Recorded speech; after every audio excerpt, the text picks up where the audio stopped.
Muito bem, queridos, mais uma vez, graça e paz do Senhor Jesus para você, amém? Como é bom a gente poder estar aqui nessa noite para louvar o nome do Senhor. Eu vou pedir para o Mateus, assim, traz um copo d'água, por favor, viu? E queria já abraçar todos os nossos irmãos que nos acompanham aqui, no nosso tempo também de longe, nas redes sociais. Sejam todos bem-vindos em nome de Jesus. É um prazer a gente poder contar com você e juntos a gente juntar realmente, né? Juntos nós oferecemos o nosso coração nesse culto que é para a glória do nome do Senhor. Queridos, é sempre um prazer, mas também uma grande responsabilidade. Eu não canso de enfatizar isso aqui quando posso estar aqui nesse lugar, que é o local onde a gente espera algo muito sério, espera ouvir a voz do Senhor. Então, mais uma vez, eu conto com a graça de Deus sobre a minha vida, conto com o Espírito Santo falando aos nossos corações. Eu queria lembrar você nessa semana, meus irmãos, você que acompanha, como eu, as redes sociais, você viu que alguns grupos repercutiram isso, também nas redes sociais, no Instagram, enfim, se você ainda usa o Facebook ainda vale, não sei se está valendo, né? Passou aí pelas redes sociais um vídeo bastante intrigante de um ator que eu até gosto muito, chamado Pedro Cardoso, né? Onde o Pedro Cardoso, famoso Agostinho, né? Agostinho da Grande Família, né? Agostinho, né? Carrara. O Pedro Cardoso aparece nesse vídeo nas redes sociais, questionando um pouquinho da fé cristã, no sentido de que o cristianismo deveria fazer ou ter uma outra interpretação da morte de Jesus. Eu tenho certeza que você viu aí em alguém falando, né? Eu mesmo nas minhas redes sociais, no meu Instagram, acabei postando um textinho ali que eu tentei fazer como uma resposta objetiva, né? Se você me acompanha, você viu. Mas o que eu queria ressaltar nessa oportunidade é que o Pedro Cardoso, ele mostra para a gente, com esse questionamento, algo muito importante. Eu adoro o Agostinho, né? Agostinho Carrara é um personagem emblemático da nossa dramaturgia, que traduz a alma do brasileiro, né? E gosto muito também do Pedro Cardoso. Eu acho que ele é uma pessoa muito articulada, inteligente. Mas esse fato, esse questionamento, obrigado, Filipão, esse questionamento leva a gente a pensar um pouquinho sobre como pessoas tão articuladas, tão inteligentes como Pedro Cardoso podem chegar a conclusões tão sem sentido sobre a fé cristã.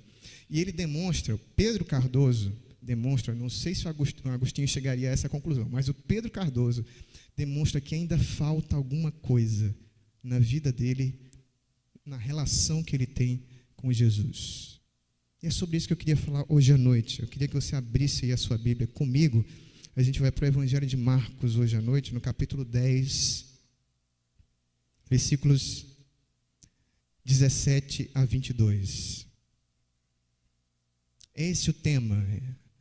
É assim que eu gostaria de chamar essa mensagem. Ainda falta uma coisa em você.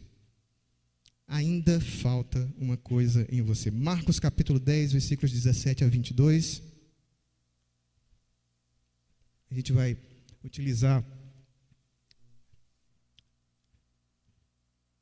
esse fato aí das redes sociais para pensar também aqui com esse texto, que eu acredito que tem tudo a ver com isso. Marcos capítulo 10, versículos 17 a 12, aliás, 17 a 22, agora sim, né? 17 a 22, você abriu, amém?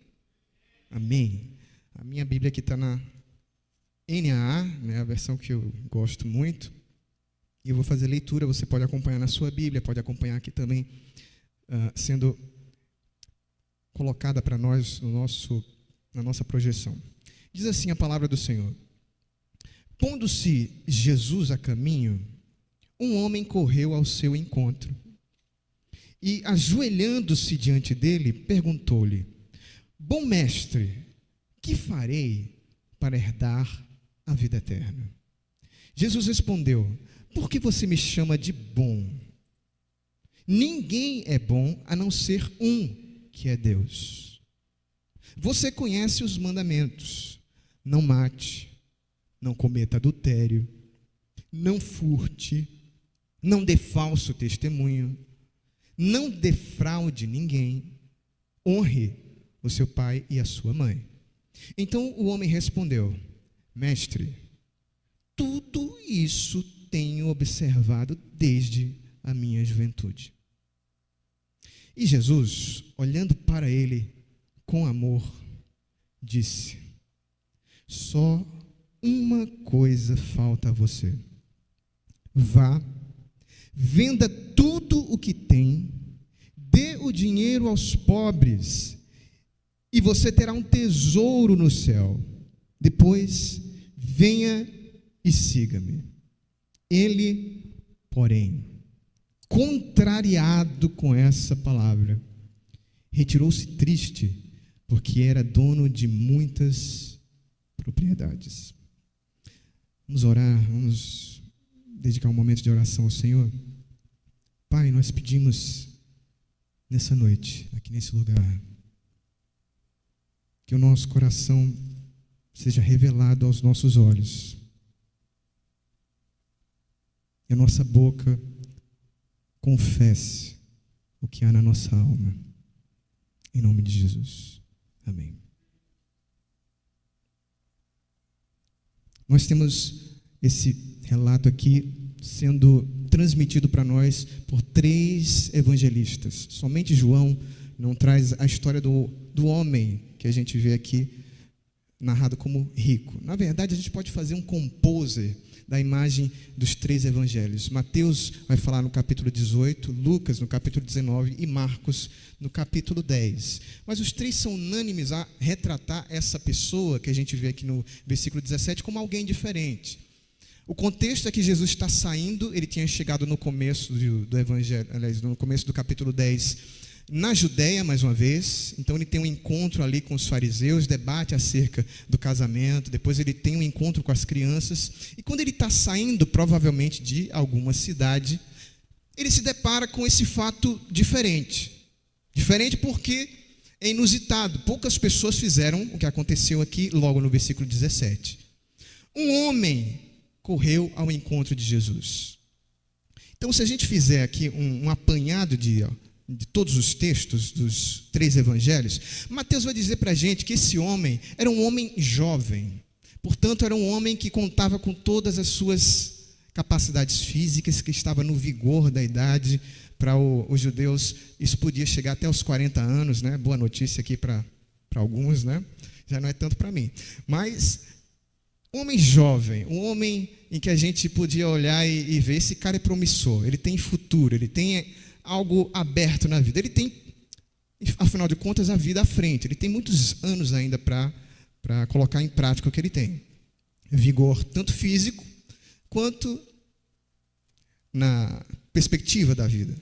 Lucas diz para a gente algo também muito interessante. Lucas vai dizer que ele era um homem de destaque. Outras traduções trazem um homem de posição. Então, a gente vai montando um cenário, vai montando um personagem aqui, que é diferente, que a gente não vê todo dia chegando ali ao lado de Jesus. E os 3 evangelhos são unânimes em falar que aquele homem era rico. Na verdade, ele é descrito como tendo muitas propriedades. Ele era dono de muitos bens, de muitas riquezas. Então eu concordo aqui com N.T. Wright. Ele acaba dizendo que a gente precisa fazer um nome composto para esse homem.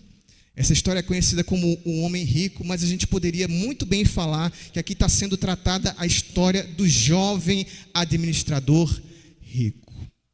Esse homem que está diante de Jesus, esse estranho, esse alguém que vai aparecendo aqui na nossa história, é alguém que precisa chamar a sua atenção, meu irmão. É alguém que abandona um tipo de segurança que ele tinha na sua sociedade e corre loucamente, corre desesperadamente para Jesus. A gente vê outra pessoa que correu para Jesus. A gente vê nos evangelhos, por exemplo, alguns leprosos correndo para Jesus. É um ato, esse ato de se deslocar rapidamente para a presença de Jesus, é um ato que denota para a gente surpresa na alma, que denota muito mais a urgência, que algo está desesperado no seu coração, que ele precisa desse encontro imediatamente com Jesus. Então, o fato de uma pessoa jovem, capaz, rica se dirigir loucamente, desesperada para Jesus, deve chamar a nossa atenção. Deve chamar a nossa atenção, meus irmãos, porque provavelmente aquele homem era um oficial, ele tinha uma posição, ele tinha um status social na sua sociedade. Muito provavelmente, como a gente pode esperar dos judeus, o poder político estava junto do poder religioso. Aquele homem certamente era uma pessoa de liderança na sua sinagoga local. Então faça comigo aí o composer dessa imagem. Nós temos alguém que é jovem, alguém que tem grande status social, alguém que tem grande posição religiosa e alguém que é rico. Uma pessoa que tem tudo para estar bem na vida. E é diante dessas coisas aqui que eu queria que a gente pensasse, né? O texto aqui nos oferece a oportunidade da gente pensar aqui alguns ensinos que nos ajudam a saber a coisa que mais falta na vida das pessoas. E nessa noite eu queria que a gente então tomasse alguns ensinamentos. O primeiro desses ensinamentos está aqui no versículo 17. E quando eu enxergo o versículo 17, eu logo noto aqui que a primeira coisa é que você pode carregar no coração a sensação de que ainda te falta algo. Você pode carregar no coração a sensação de que ainda te falta algo. A gente começou fazendo essa imagem de um homem que tem tudo para estar bem na vida, para estar satisfeito. Ele tem posses, ele tem capacidade intelectual, ele tem destaque na sociedade, ele tem juventude, ele tem capacidade de desenvolver essas suas naturalidades, essas suas capacidades para o resto da vida. Mas esse homem corre desesperado para a presença de Jesus porque ele sente falta de algo no seu interior. Há algo ainda mais incomum na presença desse homem diante de Jesus. Quando a gente faz uma varredura do versículo 17 ao 22, a gente percebe que ele tem uma autopercepção diferente de si. Ele era um homem seguro, ele era uma pessoa talvez bem resolvida na vida, por assim dizer. Ele não tinha problemas psicológicos, ele não estava sofrendo com algum tipo de falta de autoestima. Ele chega para Jesus no versículo 21 e diz que tem um caráter irrepreensível.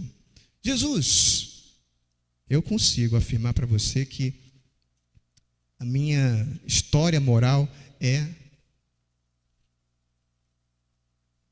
irrepreensível. Eu posso também falar para você, Senhor, mestre, que está aqui diante de mim, que eu tenho muitas riquezas. E tudo isso ele conseguiu manter durante as tentações da juventude, do perigo da vida em que a gente tem mais dificuldade de lidar com esses altos e baixos, em que a nossa mente está mais instável. Então tudo que a gente não deveria esperar aqui nesse encontro é esse homem querendo falar com Jesus. Esse homem não deveria estar aqui. Esse homem deveria estar feliz da vida, mas ele sentia que alguma coisa faltava no seu coração. E talvez essa seja a sua situação nessa noite. Talvez você esteja aqui também diante de Jesus, como aquele homem, correndo no desejo de uma experiência religiosa, mais uma em um domingo, fazendo esses gestos que eu não julgo. Aqui os comentaristas têm grande dificuldade de perceber se esse homem está sendo sincero ou se ele é um tipo de fake. A gente não vai conseguir entrar nesse consenso aqui, mas esse homem expressa aquilo que é esperado diante de Jesus, de alguém que se encontra com aquele que tinha palavras de vida. Ele corre, ele sabe para onde encontrar a resposta certa. Ele sabe da urgência do seu coração. Ele não para, ele não pensa no que os outros da sinagoga vão pensar. Que isso, meu filho? Você tem status, tem posição, você consegue fazer, fala com fulano, com ciclano, bota um pouquinho mais de dinheiro que resolve. Ele não se detém diante desses problemas, ele não liga necessariamente para alguma coisa que está acontecendo no seu entorno, porque ele tem diante do coração dele um vazio que pulula, que reclama algo, e a sua consciência está sendo rompida, está sendo comida por isso. Esse homem também tem atos de adoração, ele se ajoelha, ele precisa então responder essa pergunta fundamental do versículo 17: bom mestre, que farei para herdar a vida eterna? Não posso deixar de anotar aqui que sempre a grande questão das pessoas que têm tantos bens, tantas realizações na vida, é sempre herdar, né? É sempre questão de adicionar, sempre de aumentar. Mas eu queria que você pensasse nessa noite: será que não está faltando algo na sua vida? Será que você não encontra semelhança desse homem com você? Esse homem se coloca diante de Jesus desesperadamente, porque a sua alma não conseguia calar a voz da sua consciência. Ele tinha posses, ele tinha juventude, ele tinha status social, ele tinha capacidade de desenvolver o seu físico juvenil, mas algo faltava na vida daquele homem. E a primeira coisa que eu queria que você notasse é que isso pode acontecer também com você, meu irmão. Esse pode ser o estado, aliás, esse é o estado de grande maioria das pessoas que frequentam as igrejas. Elas continuam fazendo esses encontros até sazonais, eles continuam indo à presença de Jesus, mas algo na sua vida, algo no seu interior começa a reclamar, a voz da sua consciência começa a dizer que algo está faltando para você. Você alcança posição social, você alcança o sonho do bem, daquilo que você queria, mas a sua consciência continua falando que está faltando alguma coisa. Eu queria que você acompanhasse então essa história desse jovem, porque Jesus recebe esse homem de uma maneira diferente. O versículo 18 diz que Jesus freia o ímpeto do homem.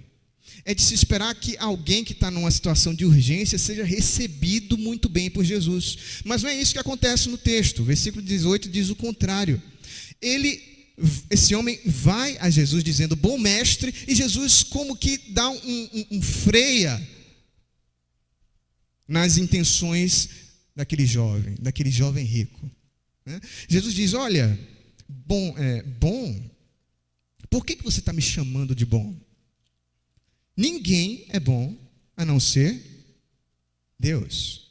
Isso reflete um pensamento corrente da época de Jesus, que os rabinos não permitiam que a palavra bom fosse dada para eles. Nenhum rabinos aceitaria essa honraria de ser chamado de bom. Porque bom, realmente, só seria Deus. Então, o que Jesus está dizendo para o jovem é, olha bem o que você está falando. Pensa bem a forma como você está se dirigindo para mim. Eu concordo aqui com o William Berkeley. É como se Jesus dissesse para o jovem, olha, espera aí. Reflita direitinho no que você está falando. Você está aí palpitante, você está lidando com as suas emoções. E eu não quero que você se aproxime de mim em um arrobo apaixonado. Pense com calma o que você faz. Então é chocante essa atitude de Jesus, e isso deve levar a gente a pensar mais uma vez, porque Jesus não deixa se impressionar pelas emoções do coração. Eu quero que você acompanhe o meu pensamento. Nós vamos chegar a conclusões bastante sérias com isso. Aquele homem tenta emprestar para Jesus um título honroso, bom mestre, e Jesus diz, não. Jesus não se deixa levar pelas emoções do coração. Ai, que lindo, eu estou apaixonado por Jesus. A emoção sozinha não produz nada em Jesus. E Jesus também não aceita bajulação. E aí que a história começa a ficar mais interessante. Porque Jesus começa o diálogo com aquele homem. Ele vai começar agora a falar com o homem a partir da lógica do homem, a partir da lógica do jovem. Trava-se um diálogo de lógica. Se o homem é religioso, se o homem tem posses, então Jesus vai começar de fora para dentro, entrar na realidade daquela pessoa que está ali diante dele, que está dizendo que falta alguma coisa para ele. Mestre, o que eu posso fazer para herdar a vida eterna? O que me falta para herdar a vida eterna? E aí Jesus, aqui no versículo 19, começa a fazer um checklist na vida do homem, fazer um scanner na vida deles. Vamos ver mesmo aqui como é que está a sua situação, né? Jesus cita então no versículo 19, do 6º ao 9º mandamento, e deixa o 5º por algum motivo que a gente não sabe: honra o teu pai e a tua mãe, por último, e deliberadamente, capciosamente, Jesus omite a primeira tábua da lei, que falava toda ela sobre Deus. Nós temos os 4 primeiros mandamentos que falam apenas da relação do homem com Deus, e os 6 últimos mandamentos que falam da relação entre o homem e o próprio homem. Jesus deliberadamente chama a atenção do homem para os mandamentos da 2ª tábua. Você conhece os mandamentos, meu querido? Você conhece não mate, você conhece não cometa adultério, você conhece o não furte, você deve ter ouvido falar muito bem, não dê falso testemunho. Você também conhece honre o seu pai e a sua mãe. E eu quero chamar a sua atenção aqui que Jesus agrega um versículo, na verdade, um mandamento que a gente não encontra nos outros relatos, que não está propriamente na tábua da lei. Você já identificou aí? Não defraude ninguém, que não é por acaso, né? Eu concordo aqui com William Hendrickson. William Hendrickson vê que Jesus, é como se Jesus estivesse aqui com esse mandamento, dizendo: olha, fazendo esse checklist na sua vida, lembra do mandamento de não deixar de dar ao seu próximo o amor que ele merece, que você deve a ele. Então, o jovem está aqui diante de todos os mandamentos necessários para uma boa vida diante do seu próximo. São mandamentos negativos: não defraudarás, não furtarás, à exceção do 5º. E o homem está falando de adição.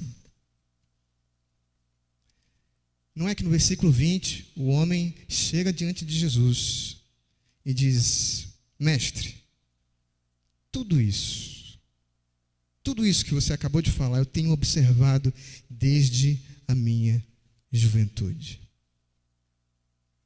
É aqui que começa a ficar mais claro o coração daquele homem.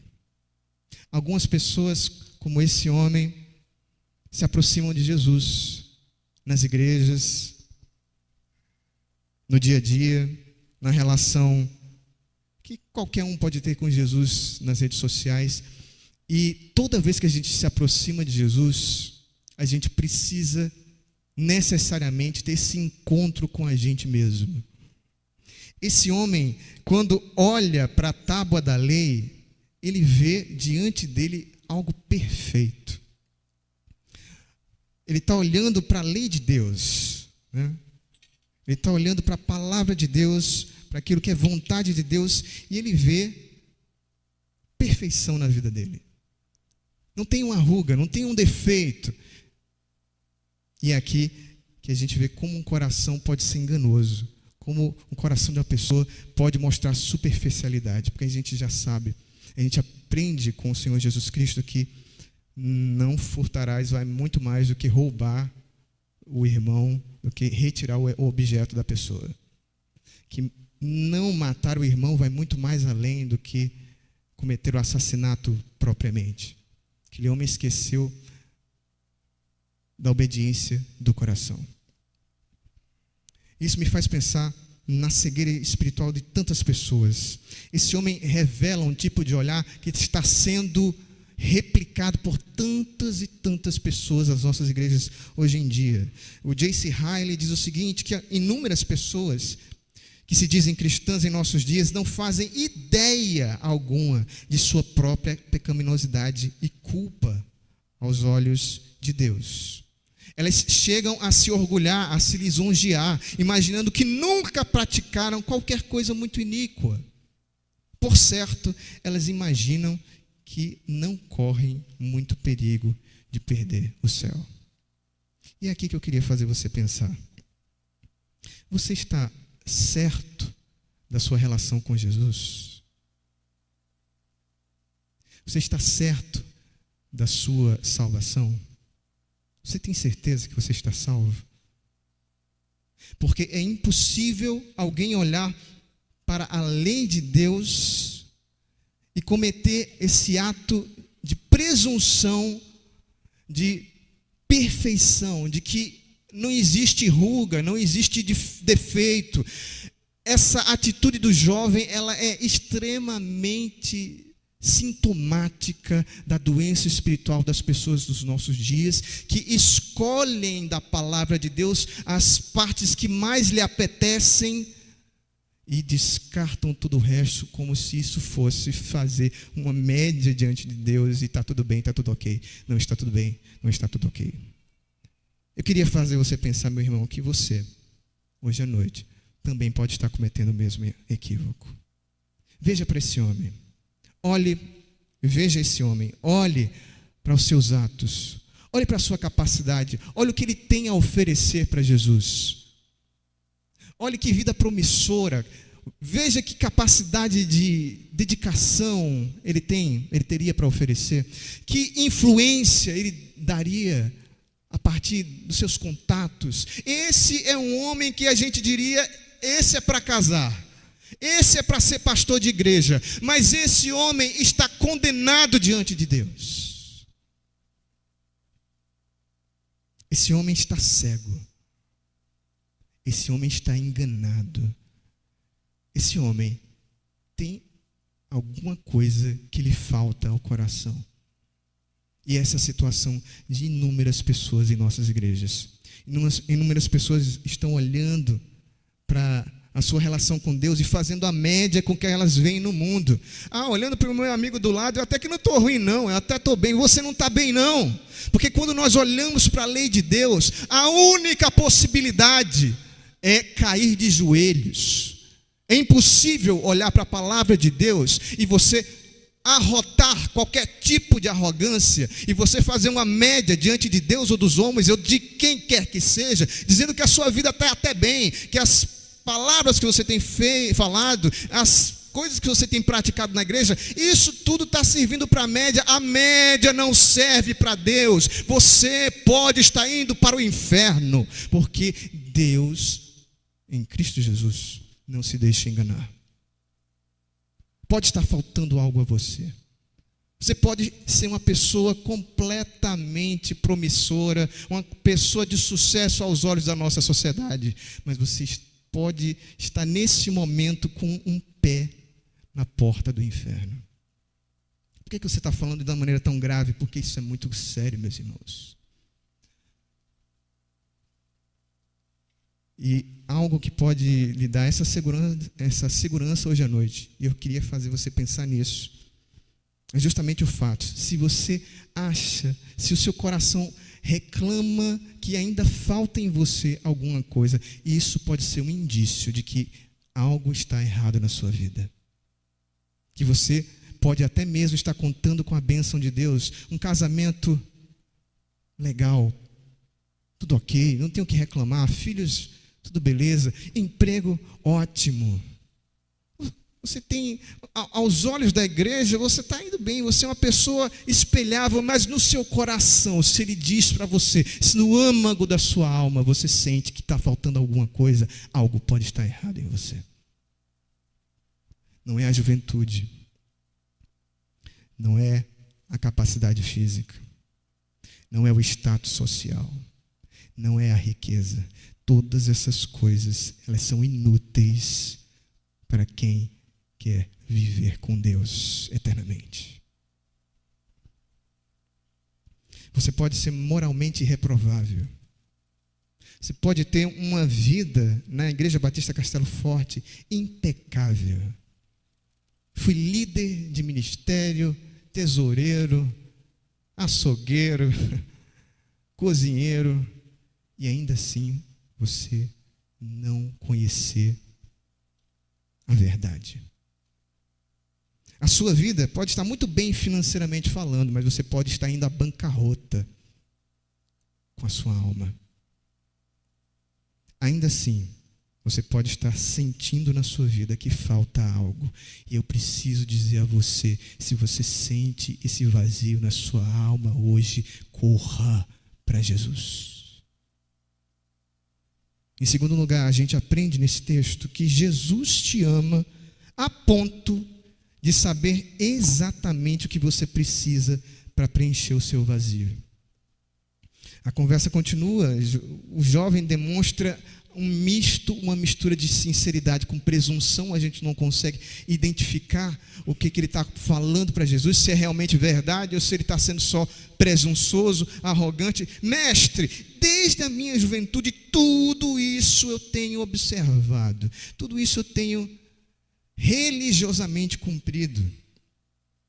Certamente na alma dele, no coração dele, na imaginação dele, seguir os mandamentos lhe parecia um caminho fácil de chegar ao céu. E na verdade pode ser mesmo. Pode parecer mesmo um caminho fácil. Mas de algum modo, o seu coração estava convencido de que algo mais é necessário. E é por isso que ele procura Jesus. Ele sabia que algo mais faltava à sua vida. O que o homem estava dizendo, na verdade, quando fala para Jesus, no versículo 20, é que nunca fiz em minha vida um mal que seja condenável contra outra pessoa. Eu tenho uma vida moral aceitável diante da sociedade. E isso, diz William Berkeley, é até mesmo estritamente certo. Se a gente pegar o cumprimento meramente físico, meramente exterior, aquele homem realmente poderia ter uma vida impecável. Mas o que diz William Berkeley aqui é que a verdadeira pergunta feita para aquele homem é: que bem você tem feito? Ele tinha até uma determinada etapa da vida se abstido, não é? Ele se absteve até aquele momento, né, de fazer diversos atos contra a vida dos seus irmãos. Mas, na verdade, a pergunta fundamental para a sua vida é o que ele de positivo deveria fazer para o seu próximo. Que tipo de bem você tem feito? É a pergunta que Jesus vai lançar ao seu coração. A pergunta, no caso deste homem, era ainda mais aguda. Com todas as suas posses, com as suas riquezas, com tudo que você tem podido ajuntar durante todos esses anos, o que de positivo você tem feito ao seu próximo? E aí a gente tem uma reversão dos atos, das posses, das capacidades para a nossa vida. Servir a Deus não é tão somente evitar fazer o mal, mas é positivamente fazer o bem. É um exercício do coração colocado diante dos outros. E o que Jesus vai questionar mais à frente é essa capacidade com tudo aquilo que aquele homem tinha, com as suas posses, com as suas habilidades, com a sua juventude, tudo isso, para onde tudo isso tem escoado. E a gente vai descobrir para onde tem ido. Versículo 21, Jesus, olhando para aquele homem naquela situação, diz, com amor, diz o texto aqui, Jesus olhando para ele com amor, disse: só uma coisa falta a você. Só uma coisa falta a você. A expressão que nos lembra outro texto, o texto em que Jesus se encontra com Maria e Marta, e diz para Marta uma frase que você já deve estar lembrando aí: Marta, Marta, você está tão ocupada, tão ansiosa, e somente uma coisa é necessária. Só uma coisa te falta. Vá venda tudo o que tem, dê o dinheiro aos pobres e você terá um tesouro no céu. Depois disso, venha aí, siga-me. É importante a gente marcar aqui, meus irmãos, o amor de Jesus. Marcos é talvez um dos únicos que marca essa palavra, que Jesus o ama, que Jesus direciona para ele esse amor de Deus divino, na pessoa de Jesus para com o jovem. Jesus ama aquele homem e revela para ele o que de fato estava no seu interior, no seu íntimo. A coisa que faltava para ele era a coisa mais fundamental, a coisa mais fatal. O que Jesus mostra para aquele homem nessa incursão ao seu coração é que de fato ele tinha outro Deus no seu coração. Aquele homem idolatrava as riquezas. Aquele homem tinha um coração repleto de altares, e nenhum desses altares tinha o nome de Deus. Isso é chocante, isso é trágico, porque uma pessoa tão promissora, uma pessoa tão capaz, uma pessoa tão cheia de possibilidades, ela acaba voltando o seu coração para si mesmo. O que Jesus está demonstrando para aquele homem é que a idolatria no coração provoca essa sensação de vazio. É o desviar o olhar de Deus que provoca essa sensação de falta na alma. Toda vez que a gente desvia o nosso olhar, o sintoma nas palavras de Jesus é o oco, o vazio, a falta. O que a idolatria faz, meus irmãos, o que o ídolo faz é justamente ser um ladrão do amor de Deus. Como eu gosto de dizer, o perigo das riquezas é que elas roubam o coração. Aquele homem tinha uma vida perfeita, religiosamente falando. Era um homem benquisto na sua sociedade. Era um homem que tinha todas as virtudes sonháveis e imagináveis, mas ele escondia tudo aquilo, era fachada para uma vida completamente voltada para o seu ego, uma vida vertida em idolatria de si mesmo. Aquele homem tinha encontrado a única coisa mais perfeita do que a lei de Deus, que segundo o seu julgamento, era ele mesmo. A resposta para o vazio daquele homem, para a falta que aquele jovem sentia, era seguir Jesus. E Jesus toma essa decisão tão trágica, a gente precisa notar isso, não porque Jesus fosse uma pessoa de difícil julgamento. Jesus manda o homem vender as suas posses uma única vez nos evangelhos. Ele não chega, por exemplo, para José de Arimateia e diz a mesma coisa, né? Era para aquele homem, mas era também para tantos outros. O problema daquele homem não era necessariamente se livrar da riqueza, mas era o caminho, era através da venda das suas posses, que ele poderia depois, vai, vende e depois vem e segue-me. O caminho para chegar a Jesus era se desfazer das suas riquezas. William Hendrickson diz que há aqueles indivíduos opulentos que estão vivendo para si mesmos e o que eles contribuem na sua vida é para a causa dos outros, é completamente fora de proporção com o que eles mantêm para si mesmos. É justamente isso que o homem está fazendo. Ele consegue ali, quando o seu teatro é desmontado por Jesus, a gente começa a ver que toda aquela falação, toda aquela capacidade, todas aquelas propriedades eram todas construídas para o seu ego. Que as obras sociais que ele fazia, que os contatos que ele tinha, tudo isso era erigido, até mesmo os cultos que ele frequentava, as palavras da Bíblia que ele tinha decorado, tudo isso era construído para a sua própria glória. E eu insisto, meus irmãos, Jesus ama esse homem. Jesus olha para ele com um olhar de amor.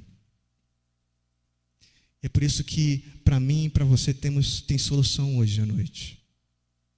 Se o seu coração hoje te acusa em alguma área da vida, de algum tipo de atração para esse tipo de sensação, se você se sente de alguma maneira no local desse homem, imitando algumas atitudes desse homem, tendo os desejos de amealhar alguma ambição na vida, eu digo para você que Jesus olha para você com amor, que Jesus tem compaixão da sua vida. Na verdade, quando a gente leva a sério esse homem, eu concordo com John Gill, ele deveria estar sofrendo muito, porque ele estaria ali naquele momento se separando das duas únicas coisas em que o seu coração estava determinado: o seu ídolo de justiça própria e o seu dinheiro de injustiça. Esse homem vivia com dinheiro para satisfazer o ego, e com o ego para usufruir o seu dinheiro.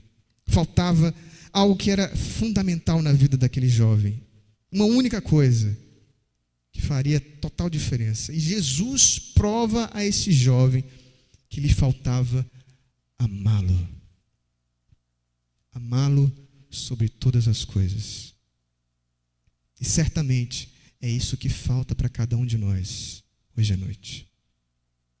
Se você olhar hoje para a sua vida, para essa reflexão que a palavra de Deus nos convida a ter, para onde você tem direcionado o seu amor? Para onde você tem direcionado o foco mais forte do seu coração? Para onde a sua vida está apontando? O que queima na sua alma? Qual é o desejo mais necessário na sua vida hoje? Jesus te ama, meu irmão, e vai insistir com você que você se livre dos ídolos que Ele sabe que você tem. O amor de Jesus sobre a sua vida é um amor libertador. E Ele hoje vai insistir com você de que você talvez pode não ser perfeito.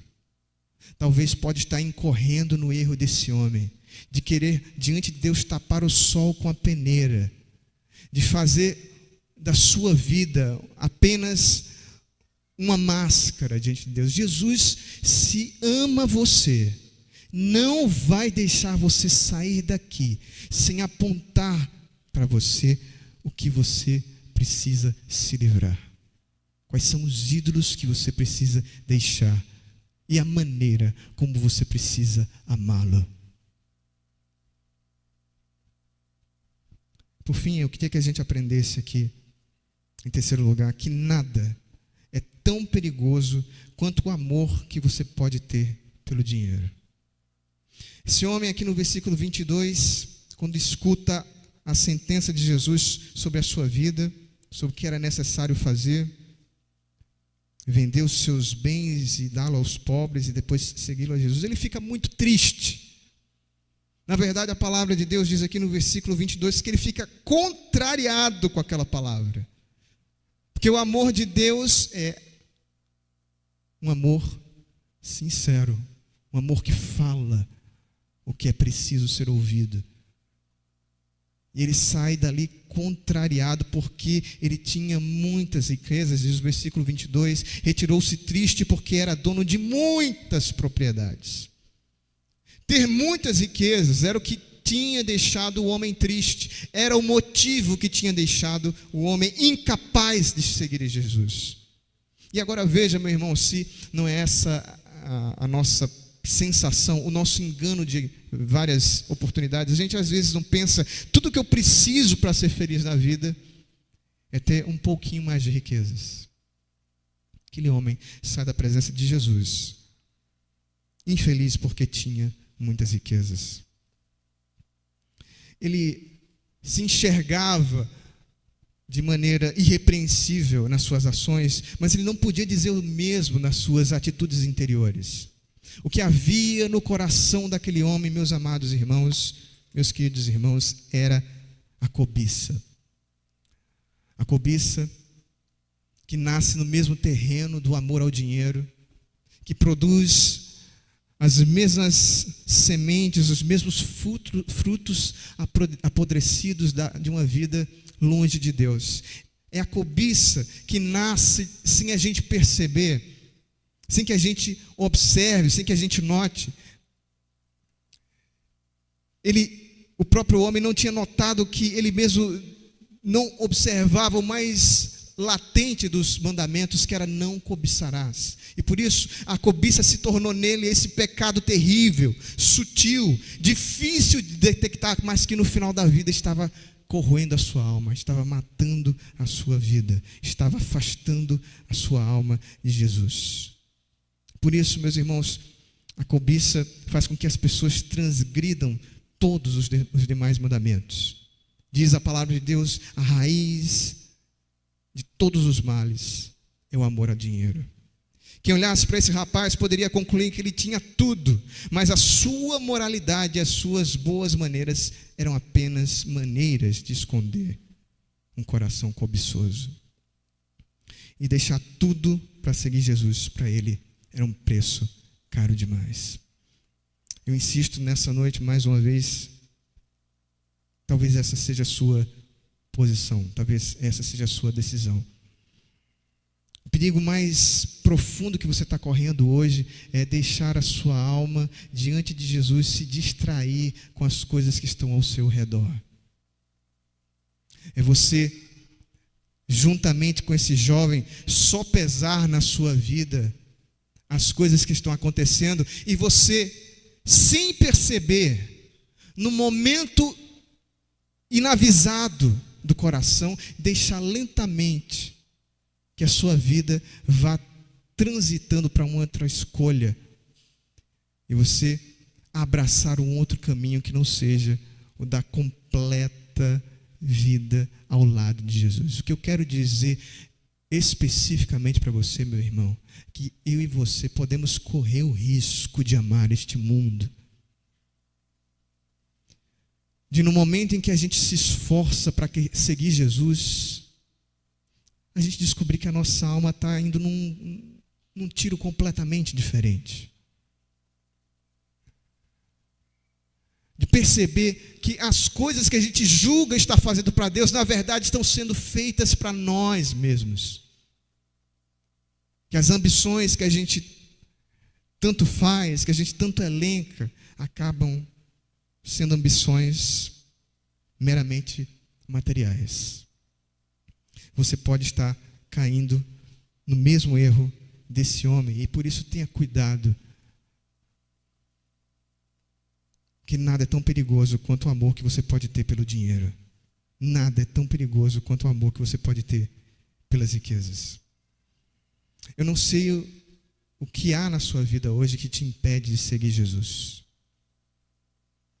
Eu não sei hoje o que pode ser um empecilho na sua vida, mas eu queria levar você a pensar sobre isso seriamente. Talvez o seu problema hoje à noite seja dedicar a sua vida a um relacionamento, a uma pessoa. Você decidiu por A mais B que precisa viver para ela, e se alguma coisa acontecer com ela, se alguma coisa acontecer com meu filho ou com meu casamento, Deus me livre, vai acontecer uma tragédia. Isso pode ser aquilo que está afastando você de Jesus. Talvez o seu problema, meu querido irmão, possa ser o seu trabalho. Você está tão afixado em ganhar dinheiro, em galgar uma posição. Escute aqui, você pode estar até mesmo deslanchando na sua carreira. Você pode estar chegando a estágios que jamais imaginou, e o seu coração desesperadamente, lentamente está se afastando de Jesus. Talvez seu problema, o seu ídolo não seja o dinheiro, mas seja uma ambição. E eu queria que você notasse isso. O amor ao dinheiro não é necessariamente a cédula dinheiro, né? Hoje você sabe melhor do que qualquer pessoa, as nossas transações hoje econômicas, elas não estão mais com o dado físico. Pix é digital. O dinheiro também não é essa entidade, não é esse papel. O amor ao dinheiro, Jesus é o único objeto ao qual Jesus dá status de entidade espiritual, é o dinheiro. Você não pode servir a Deus e a Mamon. O amor ao dinheiro, meu irmão, é tão somente o amor a uma capacidade, a um poder econômico que pode te catapultar para qualquer coisa na vida. E quantas pessoas estão colocando a sua alma com todas as forças nesse tipo de poder? O poder é sorrateiro. A cobiça é capciosa. Ela toma de leve o coração. O poder financeiro abre a porta para os demais poderes, o poder religioso, o poder social. Isso pode ser justamente o que está acontecendo com você. Talvez o seu ídolo seja a ambição, conseguir destaque por aí, nas redes, na sua vida.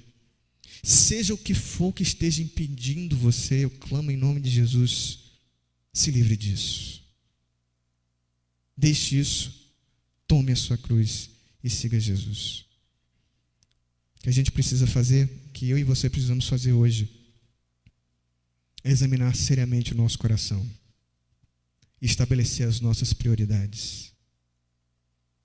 Nada vai custar tão caro quanto a gente se agarrar a qualquer coisa enquanto a gente se afasta de Jesus. Warren Wiersbe diz que se aquele homem não se encontrou com Jesus no momento posterior da sua vida, ele se tornou um dos homens mais ricos do cemitério. E eu queria, em nome de Jesus, conclamar a sua vida a um autoexame sério hoje à noite. Como eu falei para você em alguns minutos, a gente pode estar incorrendo no mesmo erro. Não olhe para esse homem como uma realidade distante de nós. Não olhe para esse homem como um exemplo de incrédulo bem distante da nossa realidade. Esse homem pode ser você. Pode ser você que está correndo atrás dos seus sonhos. Pode ser você na sua juventude. Pode ser você no arroubo arrogante da sua ambição, dizendo que é para Deus, quando na verdade você não tem a coragem que esse homem teve de, diante do escancarar da sua vida de Jesus, sair entristecido.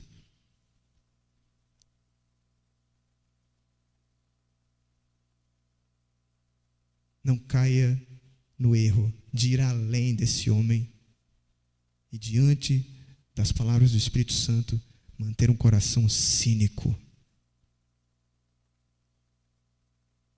Eu pergunto mais uma vez hoje à noite: você tem certeza que você está salvo?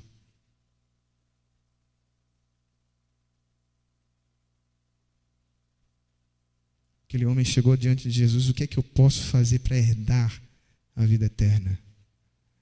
Não é uma questão de o que eu posso fazer a mais. A salvação não é uma adição ao que você faz. A salvação é uma substituição.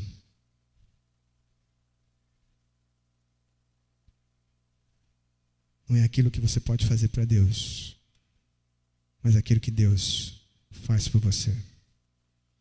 Aquele homem saiu da face de Jesus triste, mas você pode sair daqui hoje feliz com Jesus. Feliz, completamente liberto na sua vida. Porque o chamado de Jesus continua valendo. Deixe tudo, venha e siga-me. Eu queria fazer você pensar nisso hoje à noite, séria.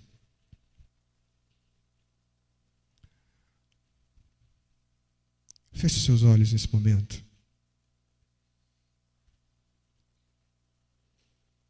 E pense no que o seu coração tem se fixado, nas coisas que estão na sua alma. Se durante tudo que foi falado aqui nessa noite, se o Espírito Santo demonstrou para você em alguma área da sua vida, você se parece com esse homem, não renegue isso na sua mente. Esse homem é você. Você precisa desse encontro transformador com Jesus Cristo.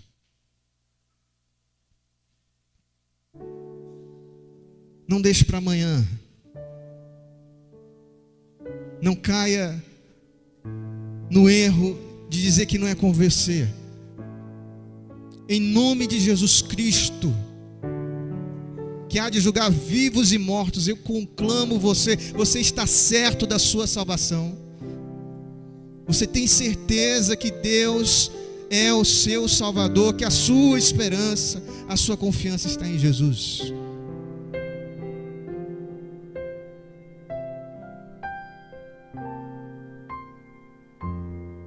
Se você hoje à noite sente uma falta, que algo falta ao seu coração, eu quero convidar você a vir aqui à frente.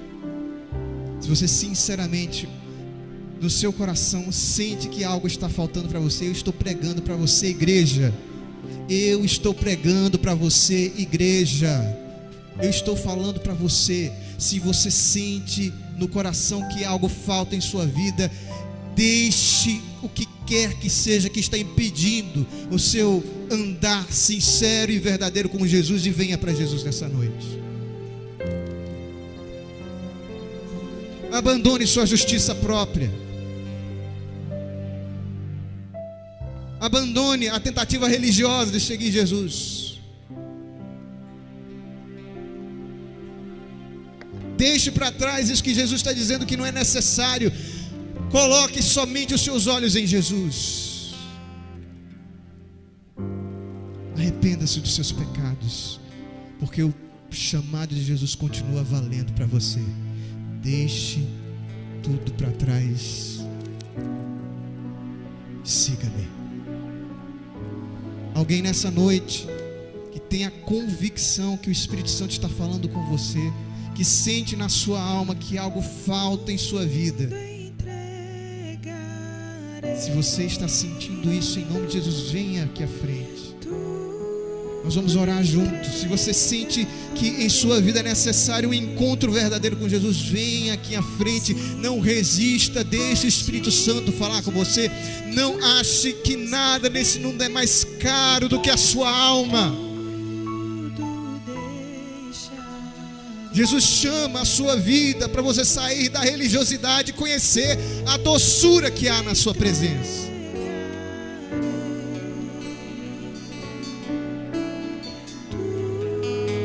Nenhuma fama, nenhum nome, nenhuma posse pode ser comparada à glória que pertencer ao nome de Jesus. Confesse agora esse nome como seu Salvador. Existe alguém nesse lugar que deseja entregar o seu coração a Jesus, e com o mais profundo da sua vida diz: Senhor, hoje à noite eu resolvo abandonar os meus ídolos. Eu deixo para trás tudo que eu considero importante, porque hoje se me afigura diante da visão dos céus que não há nada mais precioso do que o nome de Jesus.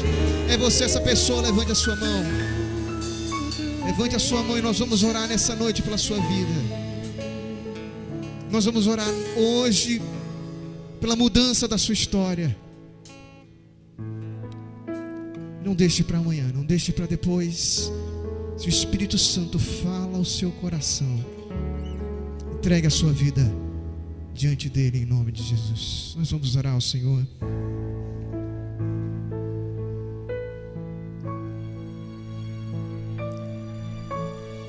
Vamos orar mais uma vez a Ti, Senhor Deus. Que somos espiritualmente esse jovem. Nós somos pessoas que tem muito para bater no peito diante do Senhor. E nós temos feito isso tantas vezes que a gente já não percebe mais que o chamado do Senhor é para nós também. Oh Jesus, oh precioso Jesus, quem dera o Teu Espírito hoje varresse da nossa alma, Senhor, essas incapacidades, essa cegueira espiritual que nos cobre, Senhor. Quem dera, Senhor, nós pudéssemos ser tão sinceros a ponto de confessar aqui, Senhor: este é o meu ídolo. Quem dera, Senhor, hoje à noite a gente pudesse se levantar, ó Deus, e começar a seguir a Ti numa nova perspectiva de vida, Senhor. Eu creio que isso é possível hoje. Eu creio que isso é possível agora. Eu creio, Senhor, que o Espírito Santo, que é o dono da Tua palavra e não eu, Ele pode manifestar aos corações a verdade de cada um. E a partir disso, Senhor, trazer renovo, trazer transformação e vida. É por isso que eu oro, Senhor. Por isso que eu oro, eu peço, Senhor, que as vendas caiam nessa noite, que as máscaras, ó Deus, estejam todas se desamarrando de nossas frontes, Pai, que os nossos pecados sejam estampados diante dos nossos olhos e que nós reconheçamos, ó Deus, que não existe justo, não existe bom, não existe perfeito, não existe outro nome embaixo da terra pelo qual importa que sejamos salvos a não ser Cristo Jesus, o nosso Senhor. Louvado seja o Teu santo nome, Senhor Deus. Abençoa a Tua igreja nessa noite, Pai. Eu oro como um escritor dos Hebreus, ó Deus, que não haja no meio dos Teus filhos nenhum coração, Senhor, enredado em amargura, para turvar o caminho do Senhor, para se esquecer do temor que é devido a Ti, Senhor. Usa-nos para o louvor da Tua glória, Senhor, mas com vidas santas, com vidas entregues ao Teu altar, meu Deus. Usa a Tua igreja, Pai, fala com a Tua igreja, para que a gente tenha uma vida perfeita, uma vida dedicada ao Teu nome, Senhor, em nome de Jesus. É assim que eu te peço, Deus. É assim que eu oro. Em nome de Jesus. Amém.